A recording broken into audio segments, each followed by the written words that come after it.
So, yes, recording in progress. So I would say before I start, let me just thank EGIAs for this opportunity, for all the EGIA platform. The whole idea of me doing this seminar came out of because we've been using the infrastructure for quite some time, and it's a good point, a good opportunity for us to show a little bit of what we are doing. And yes, it is very, very specific, and it's not easy to explain exactly what we do unless you've seen a little bit of structural biology, or if you have some basis of structural biology. So for my presentation, I would require, and so sorry for that, but I require that people at least know what is molecular dynamics and know the structure, or have some interests on structure of proteins and structure of biomolecules in general. So it's not very advanced in that sense. And then I will give the advance afterwards by asking the right questions and maybe try to provide a few answers. The best way to illustrate the work that we do here in Lisbon is to show a little bit a few systems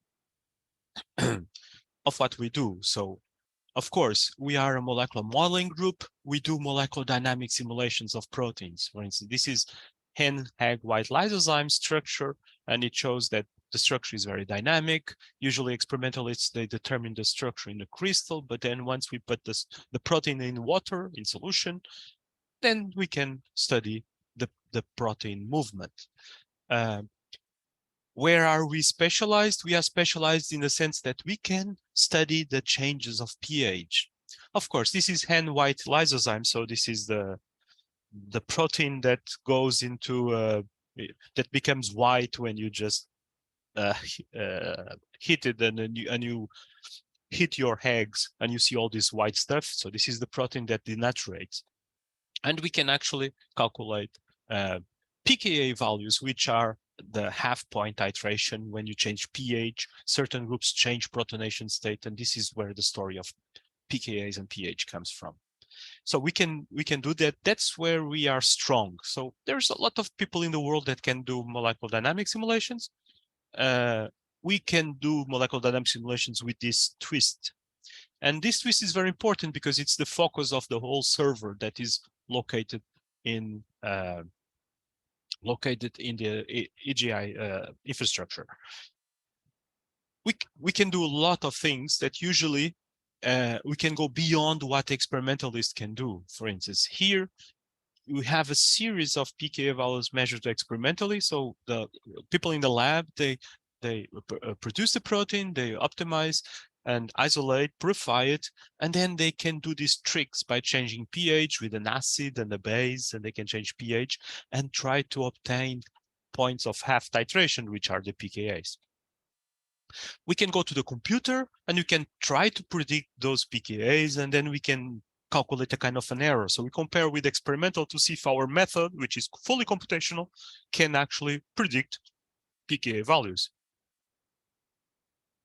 Of course, we want to go beyond. So what we want to do is to use these methodologies to study, and it's a little bit grainy here, but the idea is to study drug design. So we want to know if changing the protonation state actually affects the binding affinity of drugs to their targets, because this, as you can imagine, can have an impact, a very large impact on the performance of virtual screening platforms. So whenever you are looking for a drug to bind to a certain protein because you want to heal some disease, and then you have like millions of compounds, the question arises, how are we going to deal with these pH effects? Because they will be present everywhere. Every time you have a protein, these effects are there. It's just that you can ignore them or you can take good care of them. And this is just a slide to show you that we can actually model stuff that probably no one else in the world can do, which is we can study the pH effects, but instead of proteins, we can go to lipid membranes. So the membranes of our cells, so the outside part of our cells that separates the content of the inside of the cell with the outside that can be water or even air. In our hands, in our cells, the outside will be air. And more advanced systems where we can have these peptides and proteins inserted in membranes. Now, we are mixing like proteins and membranes all together. And this is where life happens, because most of life phenomena are actually happening in the membranes of our cells. And many of the targets for when you take a pill, when you go to pharmacy and you buy some drug, there is a strong possibility that that drug will have a target located in a membrane protein or directly to the membrane. So we actually need these methods to perform very well. That's where we come in. And of course, if we have drugs and we have membranes, we can calculate properties that are very useful to experimental. It's like membrane permeability, and we can calculate all of them. So these are just like, how do you say? It's me showing how good and how strong is our methodology of what we do. But the real focus is the method, because what we do and what we do better than most people is this method development. We develop new things, new ideas. Every time we find a problem, we try to find a solution. And in this case, the problem is how to deal with pH. So pH is a very strange thing. If for the experimentalist will be the amount of acid or base that you add to the solution before you do the experiment. And then you have something to measure the pH. Well, everybody can measure pH even in a swimming pool, just to make sure that the pH is correct. Otherwise, there's a lot of algae. So to measure pH in the experimental setup, it's complicated, but it's usually a no-brainer. Everybody in the lab knows how to do it. In the computer, it's a headache, because usually people just ignore it. And to ignore it is actually to do this first option that you see here. So this is constant protonation molecular dynamics. And this is people saying, I don't care. So they just have a protein and they decide what to do by using a little bit of, world knowledge. They know the pKa is in water. They just assume a certain group states of protonation states, and they just do it. Of course, there are other people that actually do better. So if they want to study a protein like the lysozyme that I just showed you before, and you can see here a lot of residues, these are the amino acids in the protein structure. Some of you already know this. And these amino acids, some of them have a positive charge, others have a negative charge. So this positive and negative charge, these are the ones that actually change when you change pH. So if you change one charge, you change the complete energetics of the protein, and the protein can become unstable and many other things. So by choosing the correct protonation states, usually that's what people do. They try to find the correct, but they don't know what are the correct, because the experimental data does not tell you this. And sometimes people say, okay, but I can resort to computational methods to find those correct protonation states. And it's true, you can. At least you have a guess of one protonation state that might be relevant. It doesn't mean that it's actually the most relevant. It just tells you that at least you are choosing something that makes sense. It makes sense to a computational method. And usually what people do is that they pick up the protein structure, or maybe even a computational structure, because nowadays you can actually get a structure from AlphaFold or any other of these AI methods that they can generate a structure out of the sequence. So you can get a structure. Well, if it's an X-ray structure, is one structure resolved by X-ray crystallography, and it's a kind of an average structure. And because it's an average structure, it's okay to do that because the effect of pH is there. You'll have an error, but the error will never be too large, unless you are using a very inappropriate and non-representative structure, which sometimes happens, but most of the times you are okay. But when you use a computational structure, then a lot of questions arise. It might actually be a biased structure where people already did molecular dynamics or energy minimization. They optimize the structure, whatever that means. If they did that, then all the pK calculations will be completely wrong. And I can give you a little bit more detail afterward if you have questions. And which methods can actually help you when you have an X-ray structure, like a correct structure that you can run a calculation? So this is our server. PyPKA.org is the server for which we ask EGI to provide a service. And you guys kindly did it. So you kindly did it and we accepted. So now we have PyPK server, and this server is located in a position where it can run jobs. It has an elastic network, so if a lot of people submit jobs, it like grows. If it doesn't, then it decreases. So it was the help of Miguel Caballero will help us setting up. And this PyPK server can, if you submit it you click on run, you go into some server for the calculation, and you can submit one structure to the platform. And by submitting this structure, you choose the settings. If you don't know which settings to choose, just don't change them because we have optimized settings.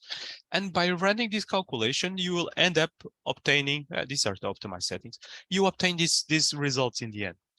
And what it provides you is like a scan, just like in the computer changing pH.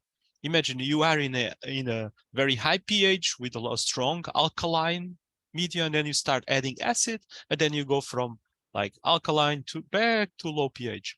And by doing this, you can follow the titration curve. You can see how many protons are being absorbed by the protein. And if you, instead of looking at the total titration curve, which is shown here on the left side, if you go individually to each site, those residues that have different charges, you can go to each one of those sites and actually do a titration curve to obtain the pKa. So these are the magic numbers, these pKa values. So every time you get one of these pKa's, it means that at around that pH, it's where the magic happens and the proton goes away or the proton binds. It depends on which direction you are. Well, but what is the ideal world?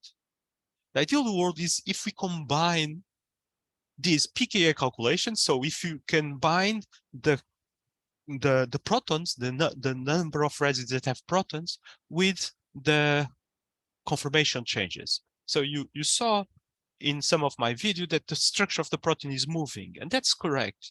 So the idea would be every time the structure moves, and it does move, the neighborhood of each site, so a site that you before used to like to have a proton, now probably doesn't like to have a proton because it moves to the side and now it's interacting with another amino acid.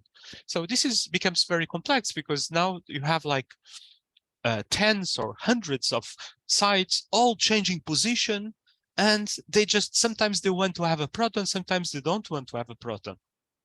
And we call this the coupling between the protonation and conformation, because you need to do a method that couples these together. And this is what we develop. This method is actually developed by Antonio Batista here in Lisbon. And what we've been developing is extending the original method, because the method is the same. The implementation is the one that is actually changing.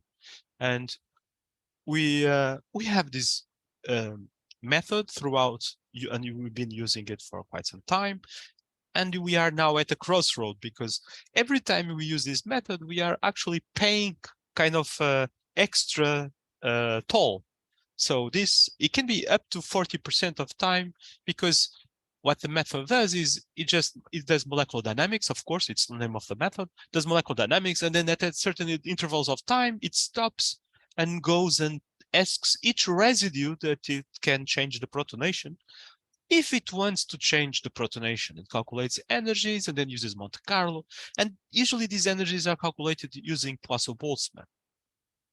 So this is quite a big toll, because it's almost half of the time is spent asking each site, do you want a proton? Don't you want a proton? And by doing this question, we are kind of slowing down. So our constant pH MD simulations, it's significantly slower than just a regular MD, which I think everybody in the world uses. So how can we solve this problem? We need to improve this performance because 40%, it's a lot. And this is the graph, because this is where constant pH MD lies. And in terms of pKa accuracy, this is by far the most accurate. The problem is it's very slow. Every time you use this in the project, we know that the project will take days to weeks to finish. We know that if we submit a job to our pKa server, the job can take up to a few hours. So we are in the minutes, hours time scale when we do continual electrostatics, which is Poisson-Boltzmann. So continual electrostatics will be actually a kind of a faster way, but it does not have the effect of conformation change. And then we'll have the empirical case. The empirical, it's a good example of the empirical method is ProPKA, which it's another server that people use. And usually, because it's a method that was trained against experimental pKa values that are available, the method is incredibly fast. It provides you like results in 1 or 2 seconds. The main disadvantage is that the pKa accuracy is very poor, because it actually the newest versions is actually optimized so that the accuracy is slightly better. So I should have probably moved ProPKA a little bit to the right, but accuracy is decent compared with the speed that it provides. But technically, what we would like is to have something in the sweet spot here, something that has the accuracy of continual electrostatics and the speed of comparable with ProPKA. And this can only be obtained by AI. And of course, if we get this speed up on this substituting the continual electrostatics, we'll get a speed up probably also on the constant pH, because we have a margin of almost 40% of the time that we could kind of narrowing it down. So this is our objective. And this is what we proposed in this test case or case study that we submitted to AGIAs that got approved. Is, well, if we have a methodology that goes from the structure and allows calculation, possible calculation to obtain the energies, uses Monte Carlo to scan pH and obtain titration curves from which we can get pKa values. This is the cycle. If we have something like this, maybe if we have enough cases, maybe we can just kind of shortcut the whole process and go straight directly from the structure to the pKa values. And this was our first challenge. And to do this, we just need, I don't mean that we should get the pKa's that are closer to the experiments. It's not really that interest. What we actually want is to go from structure to the pKa's that were obtained from the Poisson-Boltzmann Monte Carlo protocol. So you want to shortcut the Poisson-Boltzmann Monte Carlo protocol. It doesn't matter that afterwards we can actually fine-tune it to experimental values, but there aren't many experimental values. You know, ProPKA was built on a few hundreds of pKa values. A few hundred is not enough to train a good AI model, in our opinion. So that's where we are. So we had this idea and we wanted, okay, if we can bypass the experimental data, maybe we can train a model on the computational data. And that is like the trick. So we have a lot of things to work with because we have access to the complete PDB data bank. So all the protein structure that were determined. Okay, someone in the audience might say, okay, but now we have AlphaFold. Yes, but AlphaFold is too large for us. So we are not yet there. But Well, we had at that point, because this is from 2021 and then 22, the publication. So we had the PDB data bank, and we just need to pre-process it because every experimentalist seems to write the PDB and do different things. So we need to make sure that everything is cleaned up. And then we do Poisson Boltzmann to get the energies, Monte Carlo to do the the the, the, the sampling of the protonation states. And then we get pKa values. And those pKa values go into this big database. This database is available on the same server that you saw before. So it's pypk.org. You can go on the same website and you can actually download the list of pKas that we used in this work. So by building a large database, and when I say a large, it's quite large, 12 billion pKa values. When you did this, now we can think about training a pKa, an AI model. Well, I should start by disclaiming that I'm no AI expert, and we were not proficient with AI, with machine learning in any sort. So we just did when people are not experts, what they do is that they start collaborating with people who are experts. So we just reach out to the people at Bayer, so the machine learning division at Bayer in Berlin, and the PhD student, Pedro Reis, what he did was, okay, let's start a collaboration. And he said, we have this problem. Which kind of methodology is the best? And they provided the best advice possible. And in the end, we tried many things. And what we end up using was something like, we needed a data split. So we had this 12.6 million in the beginning to start with. And we needed to build a test case, a test set, and of course, a validation set. And for this test set, we just randomly selected 3,000 structures. And using information from experimental data, we end up excluding structures that were too similar. Some AI models, sometimes they don't do this step, but we found out that there's a lot of similarity between structures. Every time experimentalist group determines the structure of one protein, they tend to determine a lot of structures of variants, different species, but then the structures, they look very similar. And because of this high similarity, we had to include one of these steps to exclude similarities. For the validation set, we did this. So we got 3,000 structures again. These are structures that were cleaned up of all the high homology. And of course, after performing this cleanup, we end up building a training set of barely almost half of the initial structure. So 6.3 million, which is a little bit more than a few hundred, as you can imagine, if you're trying to train an AI model. So just a couple of slides for which I'm no expert. So if you have some questions, maybe also Pedro can answer in the end, because Pedro, I think, he's here in the audience. If we build a model, an AI model, this initial step of what are we going to encode into the model was very tricky. So we tried a lot of things. We tried to keep it simple as possible, but at some point the simplicity was costing us a lot of performance.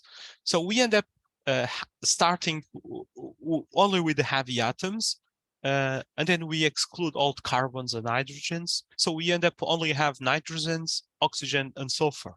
You might think that how can that be possible? Yeah, only these atoms in the structure of the protein are actually enough to capture the electrostatic potential. Think about what we want to capture is the changes in the electrostatic potential, because these are the ones that affect the pKa in the end. And then there's a few tricks, like if you have, for some of you that still remember the structure of the amino acids, there's glutamic acid and then the aspartic acid. So they share the acid functionality.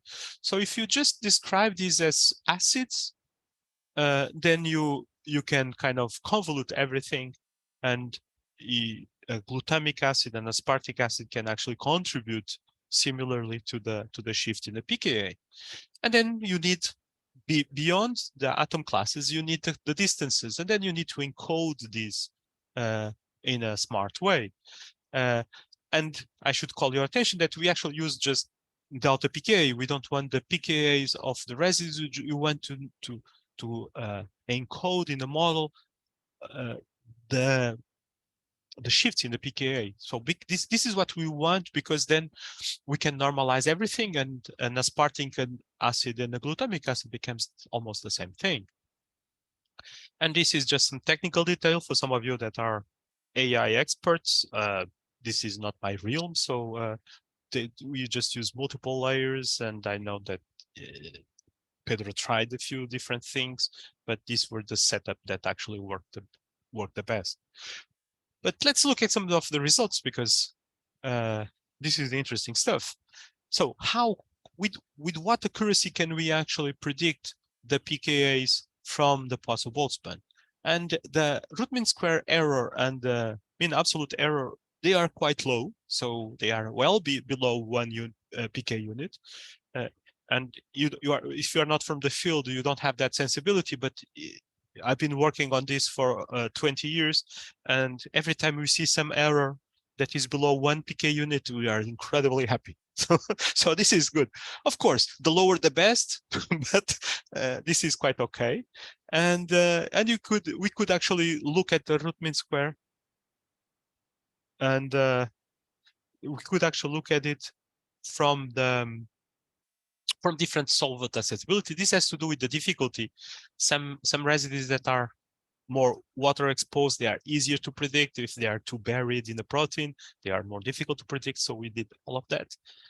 And probably one of the most important slides is this one. So we get all of this performance in terms of accuracy with an incredible speed up. So if you think about that pi pKa, once you go into these big proteins, you can take, for one single calculation, can take up to an hour. With our AI model, we can actually bring that down to 2 or 3 seconds, which is incredible. And we can see all the potential that if we could implement this in many of our pipelines, this would be an amazing improvement. It's quite easy to use. You can find it in the GitHub page. There is some usage. It's quite simple. You can install it by doing pip install, and it's already published. So the pKi reference, you can get all the details in this publication. And the dangling question is, well, but you did the AI model to predict the pKa values estimated or calculated from a computational model. So you just put the computer learning stuff from a computer. Yes, that's the message. And we think that is the way to go, because the computer can generate a lot of data. And if the computer uses methods that are based in physics, the accuracy should be very high. And then if you do an AI model mimicking that, you can get the speed up. That is the trick. And the question is, so, and does the final model, is the final model able to predict experimental data? And the answer is kind of yes, it does perform. It's not better than any of the two, like PyPK or ProPK. It's not better than that, but it's not too bad. And think about it, it was never trained to predict experimental pKa values. So we just, after we did some tests, we realized that the main difficulty was in the very, very difficult. There aren't many cases where the shifts are very, very high. So those are the very difficult cases. There aren't many, but those were damaging a lot the predictive ability of the pKai. So what we did was introducing a regularization weight. So we just did a small trick where we did the penalization. Every time the shift was very high, we just attenuated that shift. And by performing the amount of attenuation, we just varied. And technically, there is, if you attenuate it by half, it means that for every time your shift is very high, we just cut it by half. and then suddenly we can get better performance than all the other methods, which was surprising. We were expecting to get something similar to the other methods, but we got it better. So it might has to do with the details, with the physics of the process, but probably it's too much for the audience. And for the future, what do we want? Of course, what we want is to couple these AI-powered methods with our constant PHMD method. So we have a constant PHMD methodology that could actually take advantage of this speedup, because remember, these Poisson-Boltzmann calculations, they were taking almost half of the time. So if you could just substitute just the energies, not the Monte Carlo, because we need the Monte Carlo to obtain the protonation states. But if you just substitute it, and the Monte Carlo is almost instantaneous, it's the Poisson-Boltzmann that we need to change a way to estimate these energies. But then our PKI 1.0 is not enough. We need another one, which Pedro is now working on. Already in Berlin, I think Pedro will only finish his when now that he's already moved, and this PKI 2.0 hopefully will be coupled with constant pH, and then we will have an incredibly large increase in performance.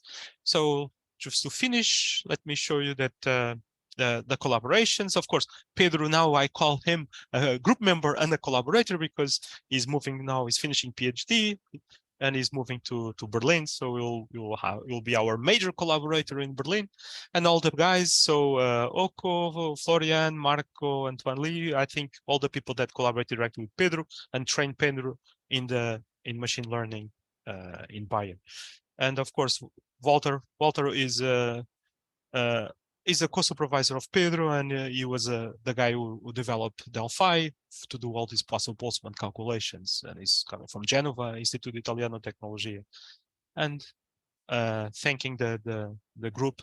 Okay, it's a lot of people. Of course, most of this work was done by Pedro. Pedro is over here. I should have put something like here, highlighting.